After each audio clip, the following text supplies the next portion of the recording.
Welcome to today's episode of I Really Should Be Working, which is normally a podcast about creative professionals and how they're adapting during COVID and all of that other nonsense. We're going to do things a little differently today because no one needs to hear two white people talking about how to get their movie made while the world is burning and there's protests all over the place. So today, instead of a creative professional, I am talking to my old professor, Dr. Todd Allen. He's a professor of communications at Messiah College. He is the founder of the Common Ground Project, which is a nonprofit that educates people on the civil rights movement. And he was my speech and debate professor, coach in college. Thanks for joining me, Todd. Thank you. And I was wondering, you said instead of a creative professional, does that mean I'm a non-creative professional? I'm not sure. We all have different forms of creativity. Mostly it means that you're not a white filmmaker who's trying to figure out how to get to Sundance. All right, I think I qualify in that regard then. Well, there you go.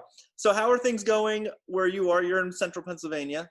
The first question I ask is how are you adapting to the COVID thing? But Yeah, no, honestly, we're here in central Pennsylvania. I work at Messiah College, soon to be Messiah University.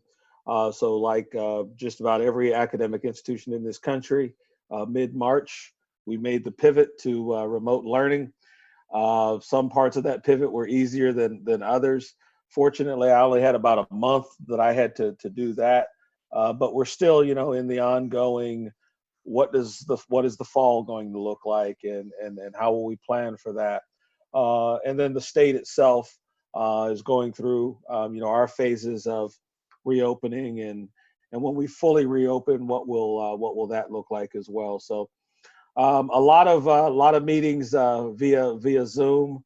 I probably couldn't have told you about Zoom before March, but now I can tell you a little bit more.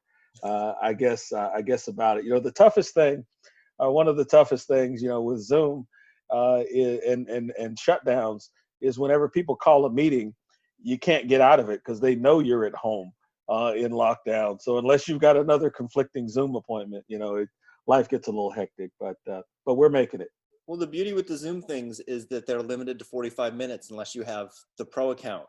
So it does shorten a lot of meetings.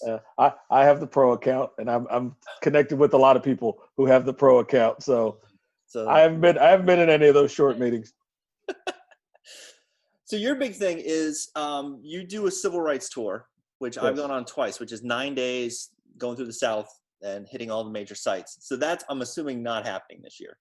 Yeah, we actually had 3 trips planned for this year. Fortunately, we were able to do one at the beginning of March, but our one just a couple of weeks ago in May, and the one that we actually rescheduled to leave this Saturday, we had to cancel those for this year and make some alternative arrangements. Are you pushing that like to the fall or something, or is it sort of on hold? Those were canceled. We moved the one in May. We moved that to March, and then the one for June. We're just going to do some alternative things, I believe. We're going to, again, have a lot of these conversations with civil rights veterans via Zoom and other platforms. And then I'm hoping to maybe take some people on some smaller trips. I'm near Washington, D.C., and I know many people have yet to visit the Museum of African American History and Culture. So we're hoping to do that. That's pretty new, isn't it? Because I don't think I've been to that. Yeah, it's been around, this might be year 4 or 5, something like this. Still relatively new, but it was really breaking attendance records. For the longest, it was really tough to even gain admission to the place because it was so popular. But it's a well done facility. Anybody who's going to be near the Washington, D.C. area, I strongly encourage them to go.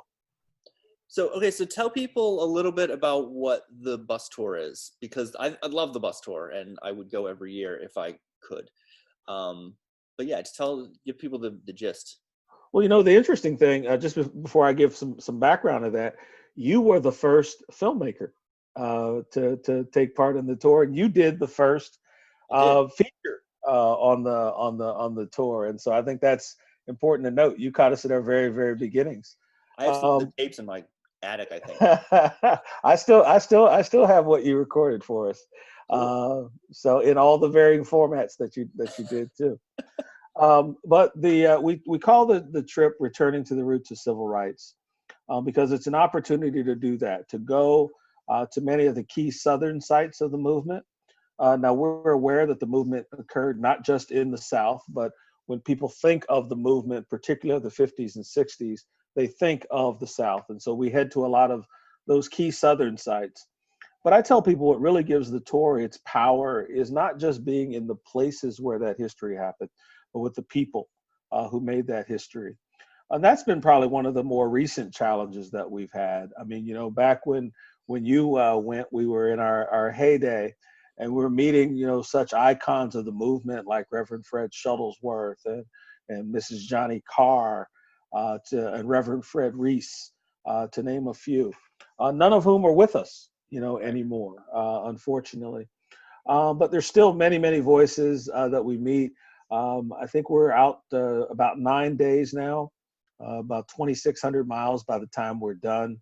And we cover a lot of ground, starting in Greensboro, North Carolina, Atlanta, Albany, Georgia, Birmingham, Selma, and Montgomery in Alabama, Memphis and Nashville in Tennessee, occasionally Little Rock, before we wind it up back in the north in Ohio. So it's we've been at it now for 19 years. We are one of two of the longest running, consistently running civil rights tours in the nation, which is just so funny for me to think about. A little over 20 years ago, I didn't know there was such a thing as civil rights tourism, and now we've been blessed to take hundreds and hundreds of people on this meaningful journey. And it's really been powerful, even when we look at this present moment of race in this country, the way in which people who've participated in past tours have been responding, how their eyes have become open. I mean, I've got some people who just a year ago, when they traveled on this trip, wouldn't have been able to tell you much about Trayvon Martin or Sandra Bland or those kinds of things. They go on an experience like this and realize this is not other people's history. This is our history. And the things that they're commenting on now in the midst of, the murders of Ahmaud Arbery and Breonna Taylor and George Floyd, just the impact that experience has had on them. I'm humbled to have been a part of their educational development. Yeah, I remember the first year I went just being blown away by the whole thing. Like, it was one of those situations where every day you're like, well, this is the peak of it. And then you're like, oh, there's 4 more days. Okay. And then even the second year I went, it was, even when you know what you're getting into, you just realize how much there is to it. And me being a white boy from Maine, we didn't really cover any of that in our educational system. So it was, do you find, is that normal with the white people who go on it, or was I more sheltered than most, do you think? That's normal with the people that go on it. It's not a thing of, well, you were born and raised in Maine, and so you didn't get that educational history. Several years ago, the Southern Poverty Law Center did a national study on the state of civil rights education in this country. And the results were abysmal across the nation in terms of this information not being taught, this information not being conveyed. In fact, they summarized their report of saying, unfortunately, most civil rights education consists of 2 names and 4 words: Rosa Parks, Martin Luther King, and I Have a Dream. And even those 2 names and 4 words are not covered with any great depth. So it's not a matter of, well, I'm a white boy from Maine. You could be a black dude from Pittsburgh and not get this quality education. I was unique, I guess, in my educational upbringing because we were exposed to this history and other histories in my educational journey. And I honestly thought this was happening across the country. Now, this was back in the early 1980s. And I thought if it was happening in my small town, that it must be happening in other places. It was only when I went on to college myself and I realized what a unique opportunity that I had. And so again, like I said, we've been really fortunate to then now expose people to this history. What's the thing that you think jumps out to people the most when they can sort of consistently the most surprising thing to people? I think probably consistently across the board is perhaps the level of brutality, the level of violence that was inflicted on civil rights demonstrators across the board. I think the other thing that shocks a lot of people in general is that we often perhaps mislabel it as the civil rights movement when it was really movements. That there were events happening all over this country. That there were a range of organizations who had similar and competing philosophies and ideologies. A range of age people involved in this. That King was not this old person that sometimes black and white footage might lead you to believe. He was 26 when this began, 39 when he died. We draw a mixture of participants. For the whites that go, guaranteed on every trip, there's going to be at least one white person who at some point in the second or third day is going to come up and sit beside me on the bus or slide up to me at a museum or at lunch and begin their story with how much they're learning, how much they're appreciating this. And I kind of know where it's going to go. And then they say, my fill in the blank, mom, dad, grandmother, uncle, aunt, told me not to come on this because all it was going to be was a story of people telling me how bad white people are, right? And how evil white people are. And they said, but I knew that not to be the case. They said, but what I didn't know was the number of white people who were involved in the movement. And so they get exposed to the story of a Viola Liuzzo who came to Selma to participate in the Selma to Montgomery March, and for that participation was murdered. They get exposed to a Reverend Robert Gretz and Jeannie Gretz, who pastored an all-black congregation in Montgomery, whose good friend and next-door neighbor was Rosa Parks. They get exposed to people like Joan Mulholland, who was a freedom rider, or Celine McCullum, another freedom rider, white freedom rider, people that they'd never heard of before. And that gives them a point of connection, again, to that point that this is not their history or other people's history. It is our shared history. Yeah, we were really, the years I went was pretty fortunate that the Gretzes were on the tour. And so instead of, to tell people who have no idea what I'm talking about, he was, as you said, he was Rosa Parks's neighbor, and he was in the room when they decided MLK was going to be in charge. But he was on the tour with us, like on the bus the whole time. So I just remember sitting next to him for like hours. And the one thing he told me that really like struck a nerve was that he's told me he was arrested more times protesting for gay rights than he was during the civil rights movement. Yeah. Which sort of like, I don't know, they just felt really connective to me. Like, oh, we're just going to keep protesting for whatever the newest thing is. It didn't end in the 60s. It's ongoing, and now it's ongoing in every world right now. That's the thing. When you talk to these, if you're fortunate to ever meet or talk with any of these veterans of the movement, sometimes it's difficult to get them to talk about the moment in the past that you want them to talk about. So when you're with a Gretz and you want them to talk about Montgomery and tell me what was it like working with Dr. King and what was Mrs. Parks like, they'll talk to you about that for a little bit, but then they're going to talk to you about what's going on right here in the here and now, because this was not a moment in time for them. This is fundamental to who they are. And I think as we look at what's currently going on in society, for some people, the murder of George Floyd has been their wake-up call. My challenge is, how long will you stay awake? That this cannot be just a moment for you, that this has got to be a movement, and movements are enduring. I mean, as Rutha Harris, one of the original freedom singers who meets with us, often reminds us in song, freedom's a constant struggle. Why do you think the George Floyd murder is the one that really woke people up? Yeah. It's not the first one. No, it's definitely not the first, and not even the first that we've heard about in the past couple months. I've heard a lot of people speculate on this. I don't think it's any one reason. I mean, obviously the video helps, but even there, we've seen video Right. before.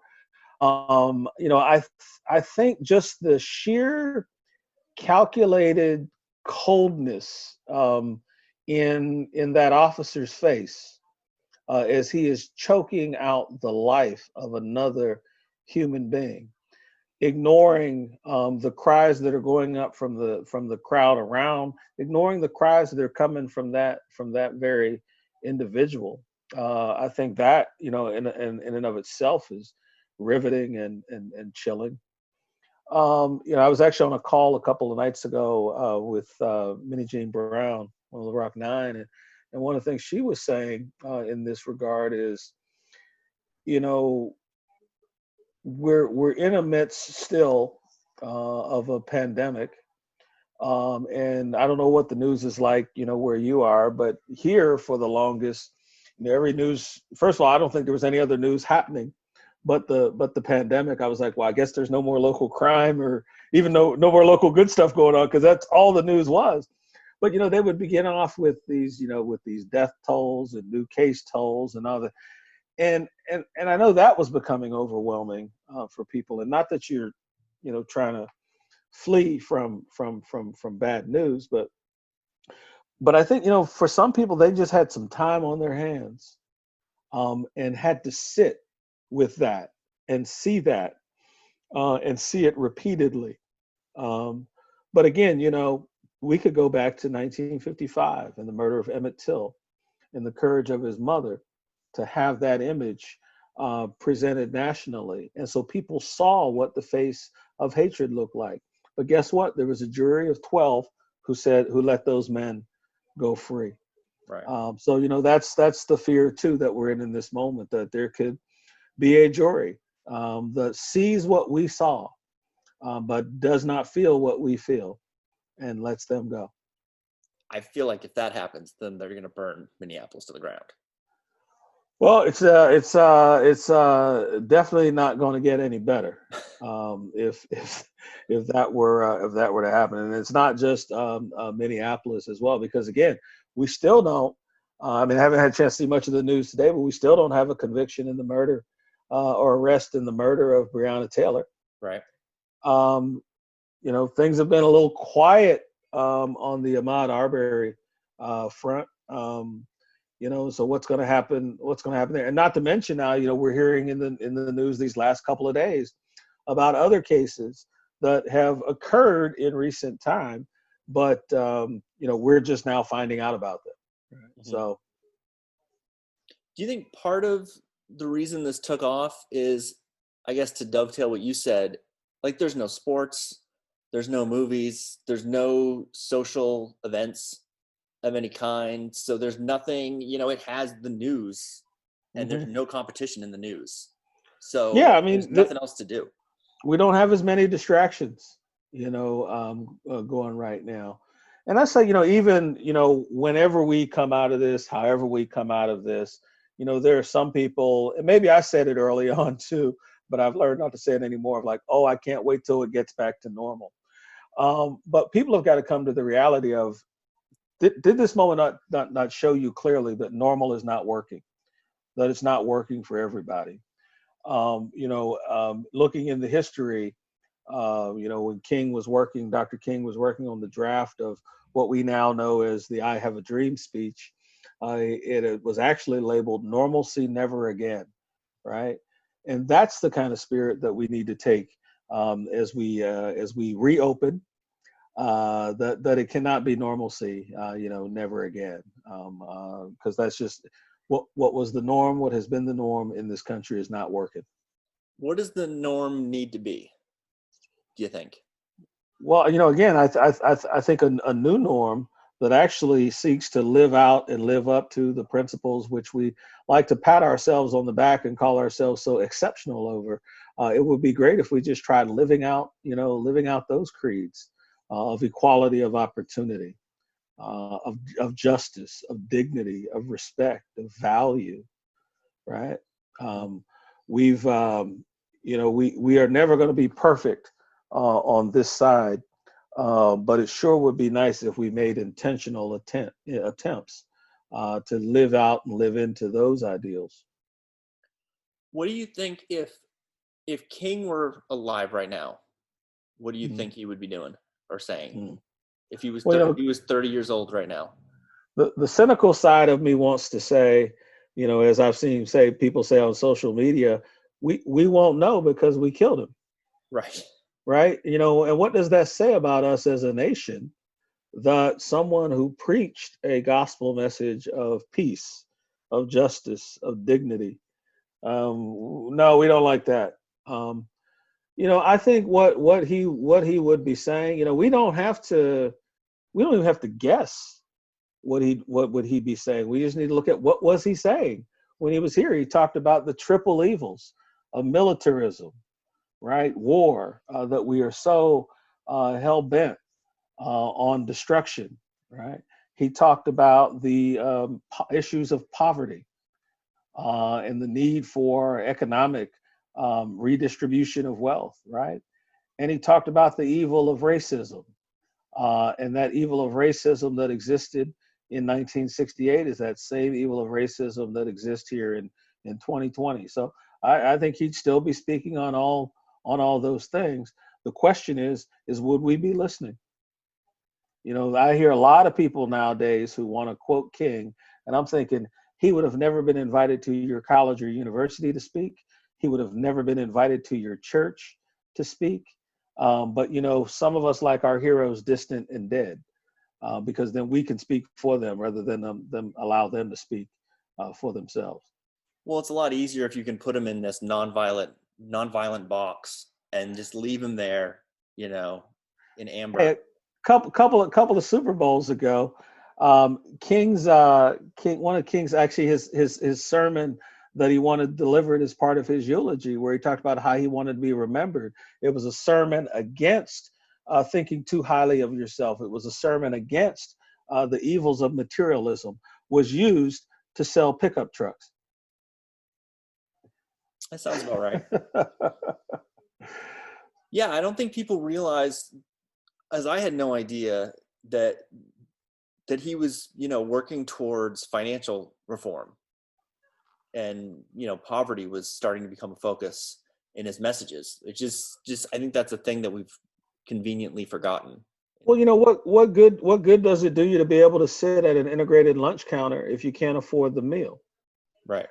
What good does it do for housing to open up if you're not being considered for jobs that place you in a position to be able to afford that form of housing? So these are clearly interrelated issues, then and now. Yeah, there's like a Chris Rock story about how his neighbor is a dentist, and it's just some white dentist, and he's like, he's not the best dentist. He didn't invent dentistry. He's like, but he's in this like neighborhood. It's like him and like 3 other black celebrities and this random dentist. Yeah. But I don't know. Is there a black dentist who can afford to live in that community? Well, I know a couple of dentists who seem to be doing all right, but I think the broader issue is the need for increasing educational reform so that we don't just have a couple of dentists of color, but that kids are getting the educational opportunities early to be exposed to all the possibilities of what they could be. Here we are, 60 years after Brown versus the Board of Education. And we are probably more segregated in our educational system, than we were at the height of Brown. Do you think that's because part of segregation is always this idea that people will gravitate towards their tribe, right? I mean, so that's one of the things. Is part of that what white people will gravitate towards their tribe, definitely, and then build policies to keep other people from gravitating alongside. Yeah. Do you think it's how much of it is that, and how much of it is like you have historic black colleges, and you're just like, well, I'll just go to the historic Black college. You see what I'm saying? See, the different, one of the differences, there's not been a historically Black college where the well, we didn't have the governors, but where the head of that institution stood in the door of the college and told white kids you could not come. Right. We've got countless examples, past and present, where white authorities have stood in the schoolhouse door literally and told people of color, you are not welcome here. Got a president right now of a so-called Christian college who thinks it's okay to post masks with KKK hoods on them, and thinks he's representing his Lord and Savior. Well, maybe he is representing his Lord and Savior, but not the Lord and Savior. So I think that's the huge difference there. People of color, sometimes some people say almost to a fault, have traditionally been very welcoming, or at least more welcoming than the other way around. Now, does that mean that there are people of color who strongly dislike white people? Of course there are. I mean, there are people who are just going to dislike people. But I think on the whole, last night, Cornel West was talking about this in an interview with on CNN, where he just talked about what you saw in the funeral services for George Floyd was not this spirit of revenge, was not this spirit of hate. What you saw was a spirit of love. What you saw was a spirit of reconciliation. What you saw was a cry for justice. That I think this nation ought to consider itself lucky that they're not hearing people cry out for revenge and cry out for retaliation. I mean, there are some forces in this country who want that so-called race war. But I'm of the firm belief that there are more people in this country who really want us to be who we claim to be on paper. That's what Dr. King used to always talk about. Just be true to what you said on paper. And I think there are more of us who are working towards that end. Yeah, I'm kind of amazed that the protests aren't angrier based on history and just what Black people have been through for all of these years. If it were white people, they would be a lot more, I think, revenge based. I mean, just look at how bad it got when white people couldn't get a haircut for a month. They lost their damn mind.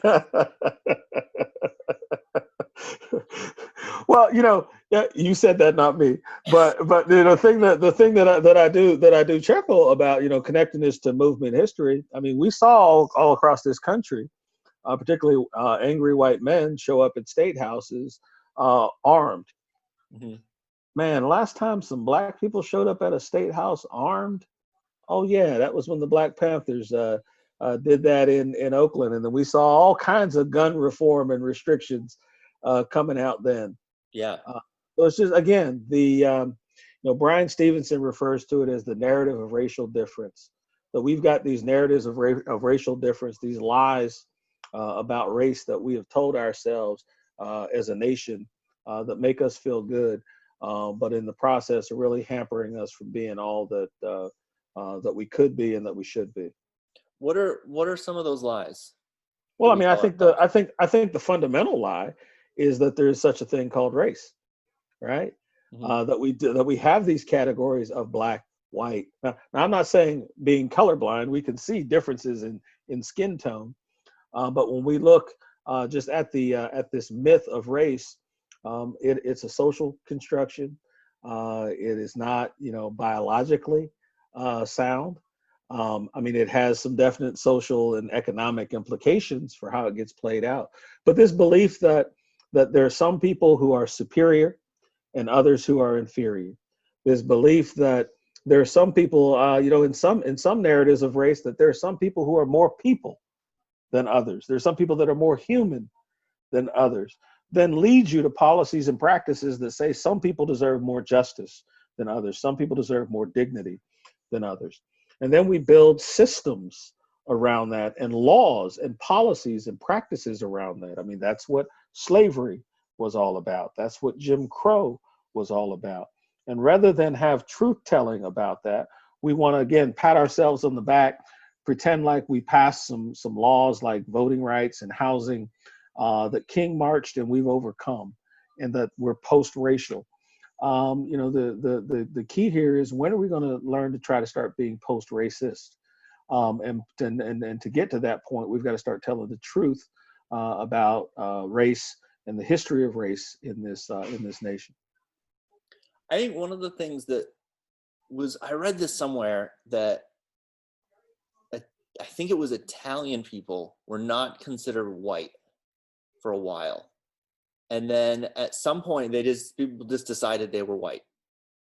Well, yeah, I mean, that ludicrousness of how we made up categories. And so we made up a category called white. And then if you came from certain places and were close enough, we let you be white.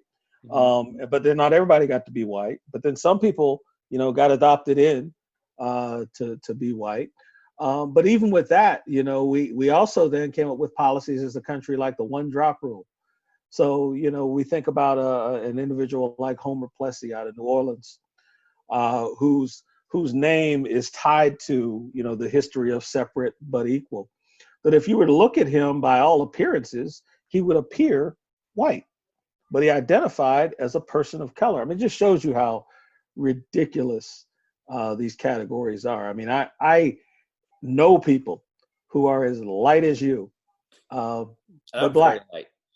But black, right? So it's. I mean, again, just it makes no sense, the system that we have, and the system that we've allowed to have. I mean, I'm so excited that in this moment, one of the voices that is being heard again is Jane Elliott. You know that name very well, but she in the 1960s did this assignment or exercise with young people, using an arbitrary factor of difference being the color of their eyes.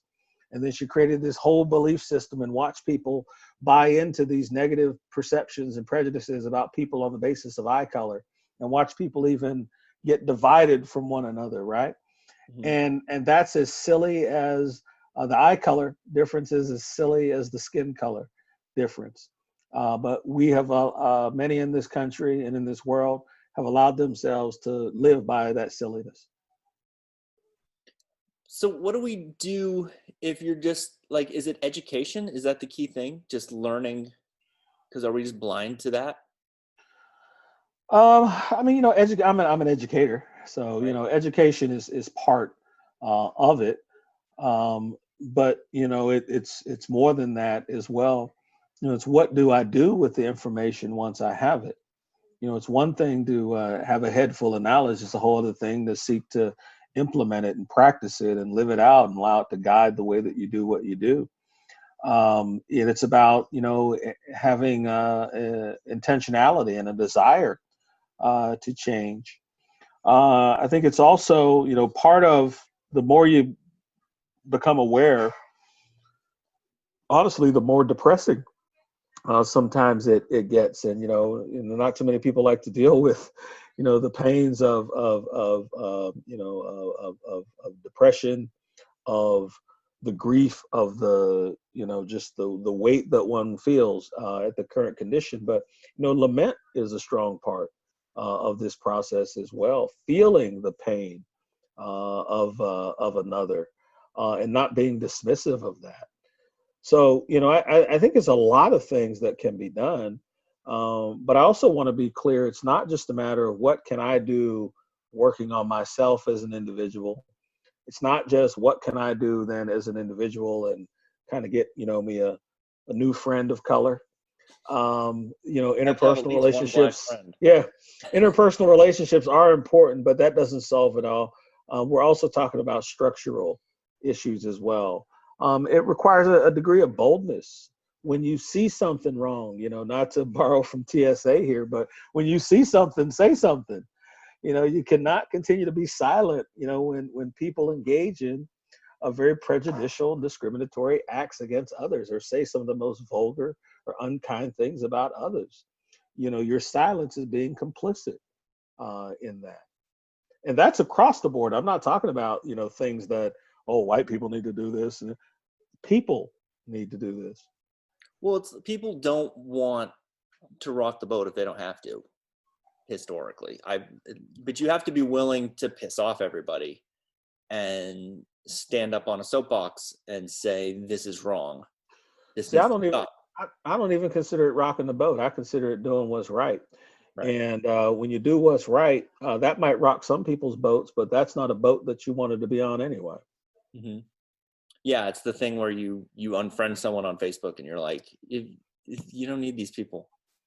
No, I mean, I tell people, I was like, I'm not a fan. I guess it's what the young people call cancel culture. I'm not a fan of canceling, people, in terms of their worth and their value. But I also am not a fan of having, my blood pressure go up. And so my timeline this time around has been a little more peaceful. And I wondered why. And then I remembered whatever the incident was a few months ago. Oh, I got rid of a whole lot of people then. And so I'm not seeing what they're saying. And that's fine. That's fine by me. Yeah, I've really, when Trump started, I kind of lost a lot of people. I think a lot of them just like got rid of me, which was fine with me. Well, that's even easier. It's even easier if they get rid of you then, right? Yeah. So now it's to the point where it's just like, I see other people's like posts and it's all these dipshits in there arguing with them. I'm like, how do you know, how are these people all still part of your like feed or whatever? And then it occurs to me that this is new to them, the idea of speaking out on things. And so they have all of these closet racists in their groups, in their circles. And all of my circle, most of them have gone. Well, and I'd always tell people too, that is not the time and place to argue.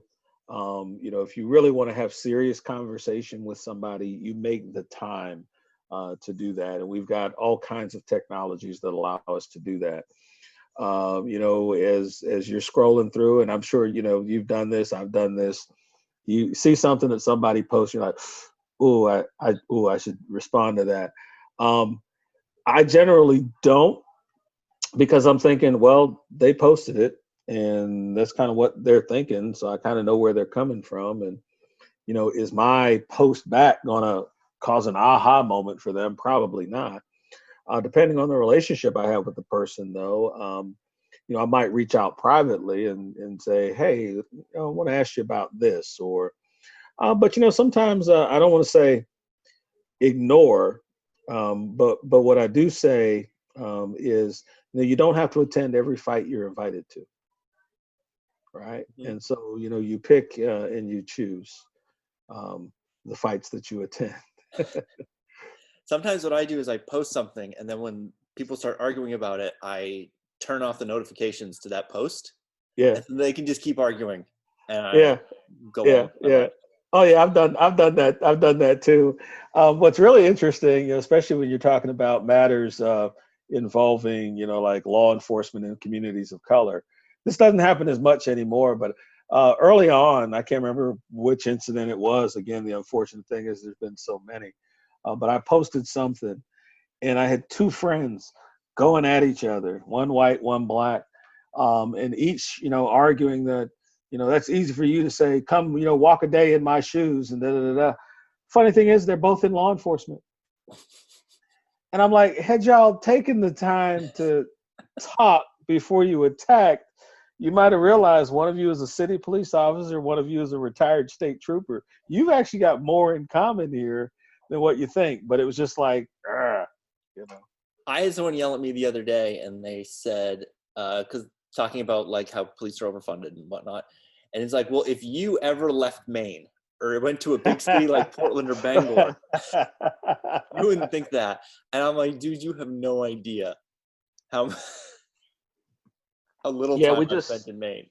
We sometimes, just jump to assumptions about people, and again, taking the posture of I'm right, you're wrong, and I'm gonna tell you how right I am and how wrong you are, as though the person that you're arguing with, and like I said, a lot of times you don't even know them, right? Right. The person you're arguing with, now all of a sudden, okay, now you've convinced them. I mean, you were involved in argument and debate. That's not how at least effective debate works. No. No, the effective debate, in my experience, is to attack their sources as uncredible and get them thrown out. And then they're just left with nothing. And they're like, shit. But remember, attacking their sources is more than saying fake news. Right. Right. I'm glad I'm not teaching debate right now, because I could see somebody, probably someone like you, smart aleck, walking in and said, well, I'm just going to consider all their sources fake news. Next. That probably wouldn't go very well. Yeah. All right. So here's the big question I have is, so if you, obviously going on the tour is fantastic, but people don't have 10 days, 9 days, Right. a lot. Mm-hmm. Mm-hmm. So if you want, say if you have kids or whatever, and you want them to be educated and you've got a 3-day weekend or whatever, where would you tell them to go? Well, again, it depends, obviously, geographically where you are in the country. If you do have the opportunity to be near the nation's capital and go to Washington, D.C., obviously the Museum of African American History and Culture is a place to go. There's also the Museum of the American Indian and the Holocaust Museum. I mean, you're going to hear gripping stories, that take you into the lives of other people. But even if one is not having the opportunity to travel, there have been so many great books written, documentaries done, children's books written on the movement and varying movement figures. I mean, a simple, Google search will pull up a lot of information. Now, again, just because it pulls up a lot of information doesn't mean it's all quality information, so you want to be able to sift through that. But I'm happy as well, for anybody who finds themselves watching this, if they wanted to reach out to me for some ideas. In fact, I had somebody just text me before this call to recommend a couple of books for them on a particular civil rights topic. But there are plenty of resources out there and easy access to the information. I know there's a bunch of stuff on, because a lot of the streaming services are curating sort of lists. Like, what's something that you would say, because it's a little overwhelming. You look at it and you're like, oh my goodness. Like, is it the thing, the 13th, or is not The Help? I know that. please not The Help or a Green Book. Nothing like that. Yeah, no, there have been some great documentaries out. You mentioned The 13th by Ava DuVernay. Has been a very powerful and compelling one. I tell people, look at some of the work that Bryan Stevenson's doing at the Equal Justice Initiative, headquartered out of Montgomery, Alabama. Bryan's work tells a compelling. Well, Bryan's the one who coined that phrase about the narrative of racial difference, right? And he looks at that narrative through the criminal justice system, and how he says slavery didn't end in this country; it just evolved, right? How we went from the period of slavery to Jim Crow and what he calls racial terror lynchings, right? To mass incarceration, right to, where we are, now with current tensions between communities of color and law enforcement. His book, Just Mercy, which has now also been made into an award-winning film, is another great resource. If people are thinking about stories to read in terms of what's going on, let's say, in the legal community, as far as experiences of people of color are concerned, there's a gentleman by the name of Anthony Ray Hinton, who's actually spent 30 years on death row in the state of Alabama for a crime he did not commit. He was one of the men who was ultimately exonerated through the work of Bryan Stevenson and the Equal Justice Initiative. He has a great autobiography titled The Sun Does Shine, which is a very gripping story. Another good friend, a fellow by the name of Robbie Tolan, was a young man out of Houston, Texas, who about 12 years ago now, New Year's Eve, Robbie and his cousin were returning home to his parents' residence when law enforcement came upon them, drew guns, accused them of driving a stolen vehicle. Come to find out, the officer typed the plate information in wrong. Robbie ends up shot by one of these officers who feared for his life. Robbie's case, fortunately, he lives, right? Goes through the court system. Family literally goes about bankrupt, trying to fight for justice, and he still lost, right? Robbie still walks around to this day with some of that bullet still in him, right? But has written a great story called No Justice, which tells his story. So, I mean, there are plenty of accounts. I usually tell people when they say, what should I be reading? And I said, well, it depends on what your interests are. But you definitely ought to be reading something and watching something, because that's part of that process that we said earlier about getting informed. So there's plenty of information out there. And like you said, people are posting lists all over the place. It can be overwhelming.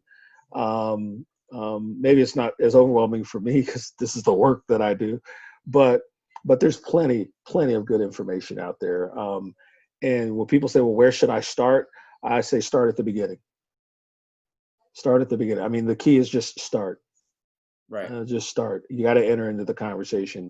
Time is out for thinking this conversation doesn't involve you, or that you've got no place. We've all got a place if we love humanity and if we love our country.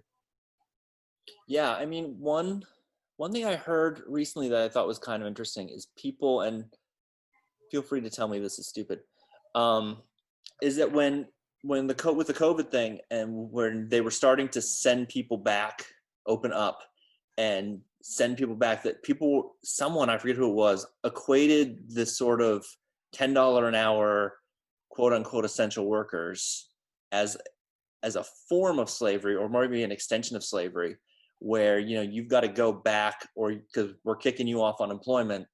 And it's not classical slavery, but maybe a new version of it, and that's across racial lines. Well, it's just poor people. It's interesting that, the very people who, are fighting for a livable wage, and being denied that and told that they're not worthy of it, the moment a crisis happens, we call them essential. Right. Now, how can you be essential but not worthy? Mm-hmm. And there's still people who have this belief that there are occupations and positions that are beneath them, but somebody has to do that in service to me and my needs. And again, that's just that devaluing of humanity that it cannot be the normal that we return to, right? People are out now, clapping for, the sanitation workers and the UPS drivers and the store clerks. But, how would you react when UPS is late with your package a couple months from now? Will you be out there, cursing that driver? When the sanitation company won't haul away that extra piece of trash that you put out? When the grocery store is out of your favorite type of cheese? Well, that's, my big problem with my grocery store right now is that there's one bagger who drives me insane and like tells all of these like just awful jokes. He annoys the hell out of me. And now I can't pick which aisle I go in because there's this whole system. They're like, well, you're going to go in aisle 4 now. And I'm like, well, I'm probably going to get in trouble with some people because, I'm one of those folk who do the self-checkout kind of thing. I used to be a bagger, but as much as I've been going to the store now, it reminds me of why I wasn't that good of a bagger. So, I do the best I can. I don't do the self-checkout because I feel like that's a thing that's gives Walmart or whoever an excuse not to hire somebody. Yeah. Because that's like 2 people who could be working. They could be working that register or whatever. And I'm like, well, this is my small way of. Oh yeah, no. I trust me, I get it. People tell me that all the time. I'm like, and I still sometimes, even with self-checkout, still see that they only have three lanes open. So I don't know what the flaw in the system is. I was more freaked out the other day. My grocery store started several months ago. They have these robots. I don't know if they've got this up where you are yet, but robots that come along, and I don't know if they clean or if they just signal like when something needs to be clean, and they stand there until an actual human being can come and take care of whatever the pressing matter is. Like a But Roomba? no, there. I mean, let me see if I'm gonna send you one of these pictures. I'll send it. I'll send it to you later. You can see it. But it was so funny. I looked at the robot in the one store the other day, and they actually had a mask on the robot. And I thought, oh, that's kind of cute. The robots still don't understand social distancing though.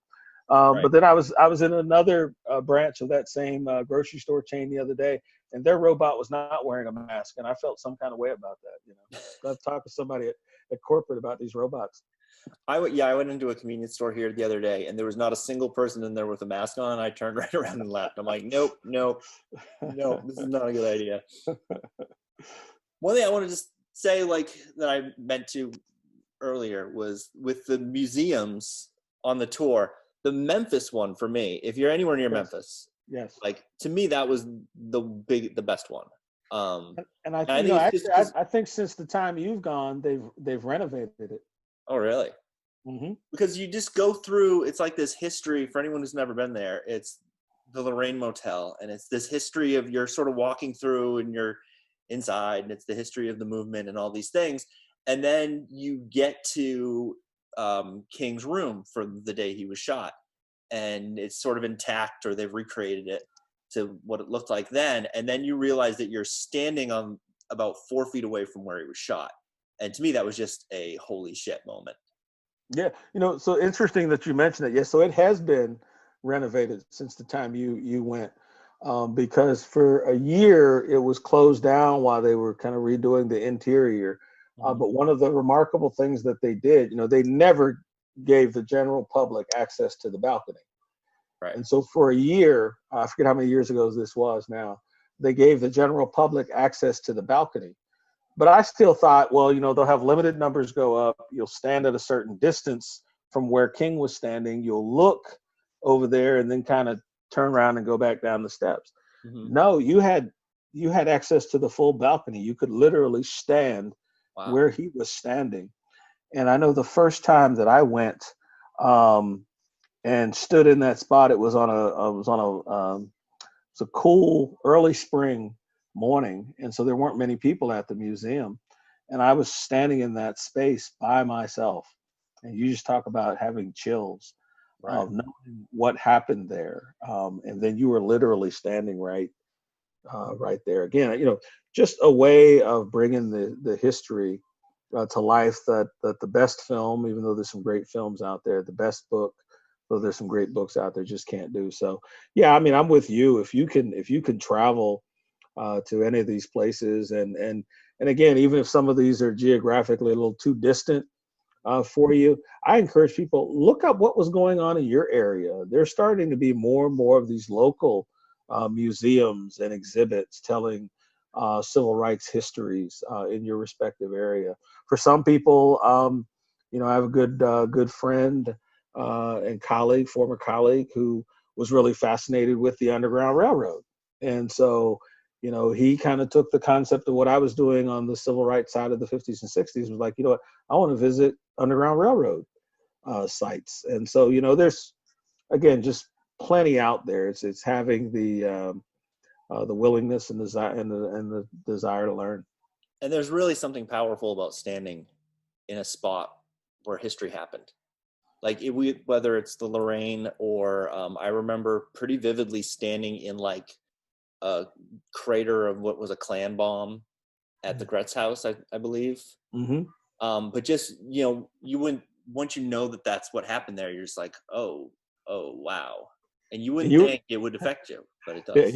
And you were there with him, right? Right. And, yeah. And I'm sure he's probably telling you, now, was that the first bombing or the second bombing, right? And I just kind of so casual. I mean, obviously it's serious, but just like, thinking about it, that you have something that you believe in so strongly that you're willing to die for that.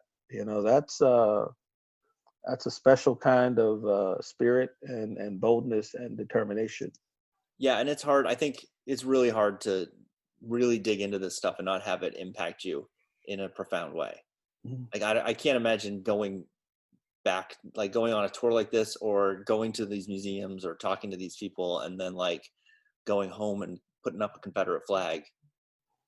Well, I don't think I've had any, but well, I better not say I don't have any.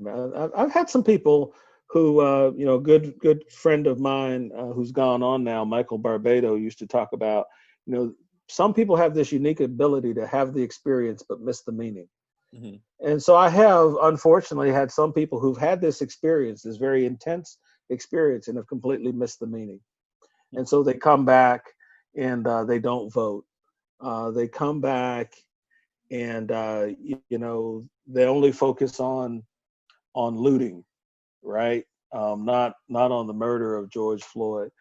So it is possible. Thankfully, that doesn't happen with many people, but it does continue to happen.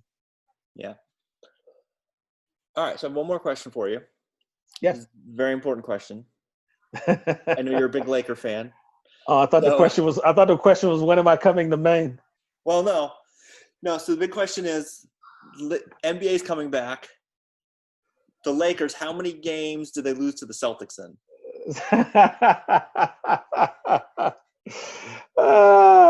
We don't lose. We don't lose to the Celtics, man. We don't lose to the Celtics. LeBron is going to lead us on, and I'm a firm believer. And we owe it to the life and legacy of Kobe. So we're gonna be a force to be reckoned with. If anything, man, I might start saying now there was some conspiracy theory because we were marching along there, man, and then that's where we brought this NBA season to a halt. But we'll be back. I don't know if you've been watching the repeated replays of the 30 for 30 on the Lakers and Celtics. I mean, classic series. I have much respect for Larry Bird, to name one, but much dislike for the Celtics as a whole.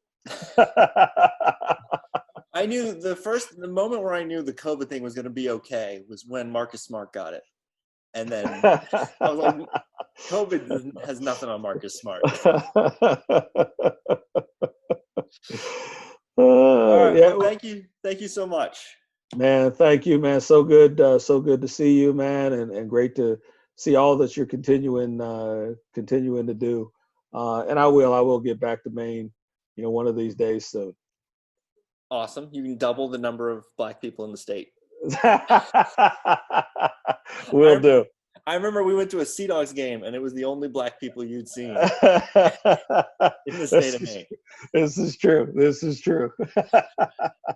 All right, so my guest today was Dr. Todd Allen. The Returning to the Roots of Civil Rights is the bus tour. If you get a chance to go on that, it's fantastic. It sells out very quickly. And the Common Ground Project is the organization that does that, and you can find him on the internet. And he will tell you what book to read or what documentary to watch. Thank you so much for joining me. Thank you.